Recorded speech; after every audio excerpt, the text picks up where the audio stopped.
కొద్ది రోజులుగా కురుస్తున్న భారీ వర్షాల కారణంగా ఏజెన్సీ ప్రాంతాల నుండి వస్తున్న వరద నీరు ఏలేశ్వరం ప్రాజెక్టుకు చేరుతుంది. ప్రాజెక్టుకు 25,000 క్యూసెక్కుల వరద నీరు రావడంతో ప్రమాద స్థితికి చేరింది.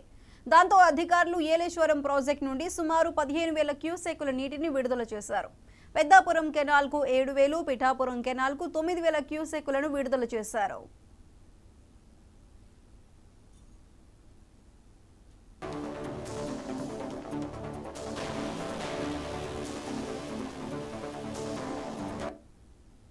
ఏలేరు ఆధునీకరణ కోసం గతంలో 1,00,000 సంతకాల ఉద్యమాన్ని నిర్వహించామని మాజీ ఎమ్మెల్యే వర్మ తెలిపారు. పిఠాపురం నియోజకవర్గంలోని పంట పొలాలు ఎండిపోవటమో లేదా మునిగిపోవటమో జరుగుతోందని వర్మ వాపోయారు. సుద్దగెడ్డ కొండకాలువ ఆధునీకరణకు టీడీపీ హయాంలో 170 కోట్లు ఖర్చు చేశామని ఎస్వీఎస్ఎన్ వర్మ తెలిపారు. ఈ రోజు వరద ముప్పు రావటానికి ప్రధాన కారకుడు మాజీ సీఎం జగనేనని మాజీ ఎమ్మెల్యే విమర్శించారు.